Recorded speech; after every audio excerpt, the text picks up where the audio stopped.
যে বুঝতে পেরেছি এক্সপিরিয়েন্স যেটা আছে ইন্ডিয়ার এখন অনেক ইয়াং বোলাররা ওরা থেকে ওর কাটার বা এরকম জিনিস শিখতে পারবে কথাটা এটাই বলেছে। এটা অন্য কোনো মিন করাটা কোনো আমার মনে হয় না ঠিক হবে। যেটা আমি মনে করি যে দেশ সবার আগে এটা মাথায় নিতে হবে। মোস্তাফিজ যদি আইপিএল খেলতে পারতো আমিও খুশি হতাম। যদি দেশের খেলা না থাকতো হয়তো বা প্রবলেম হতো না। এখন অনেকে বলবেন নিউজিল্যান্ডের প্লেয়ারও তো আইপিএল খেলছে, ওরা তো আমাদের দেশে তো 10টা মুস্তাফিজ নেই। আসলে সবচেয়ে বড় কথা এটাও চিন্তা করতে হবে আমাদের। ইন্ডিয়া যেমন অনেক প্লেয়ার আছে, আপনি ইন্ডিয়া যদি মেন টিম না খেলে সেকেন্ড টিম যে কোনো ওয়ার্ল্ড ইন্টারন্যাশনাল টিমের সাথে ফাইট করতে পারবে, ভালো জিততেও পারে। আমাদের তো এরকম নাই বেঞ্চ ন্যাশনাল টিমে যে আপনি ওপেনার অনেকে ব্যাটিং করছে আর আপনি একটা টেস্ট ওপেনারের কথা বলেন যে বাংলাদেশের নেক্সট টেস্ট ওপেনার কে আছে, তাহলে আপনি কিন্তু হঠাৎ করে আটকাই যাবেন। মানে ইটস নট ইজি বলা। কিন্তু আপনি যদি ইন্ডিয়া টিম কাছে বলেন তোরা কিন্তু আরো 10-12টা নাম বলে দিবে যারা এরা ওপেন জাস্ট ওপেন করতে পারবে, এ পারবে ও পারবে।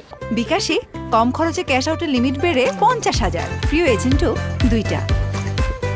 সুতরাং আমার মনে হয় যে এগুলো আমাদের চিন্তা করা উচিত। মুস্তাফিজের ওয়ার্কলোডকে ম্যানেজ করা সেটা একটা বড় ব্যাপার সত্যি কথাই। কারণ এর আগে সত্যি কথা একটা ওয়ার্ল্ড কাপে কিন্তু দেয়ার এক্সোটেড ছিল, তারা তাদের পারফরমেন্সে এক্সোটের কারণে তাদের পারফরমেন্স ভালো হয়নি। কারণ আপনি জানেন যে গত টি20 আমরা ভালো করিনি। সুতরাং আমাদের জন্য একটা অপরচুনিটি বাংলাদেশ ক্রিকেটের জন্য যে ওয়ার্ল্ড কাপে আমরা আমাদের শোকেস করতে পারি আমাদের পারফরমেন্স, সেটার জন্য আমরা সবাই মুখিয়ে আছি। ক্যাপ্টেনের সঙ্গে একটা ইন্টারভিউ দিয়েছে যে এক্সপেকটেশনের কথা ব্যাপারে বলেছে। ও যেটা মিন করেছে আমি মনে করি যে অনেক সময় বেশি এক্সপেকটেশন টিমের জন্য একটা বার্ডেন হয়ে যায়। তো এই expectation let them play well. তারা যদি ভালো খেলে আমি বিলিভ করি তারা ভালো ক্রিকেট খেলবে।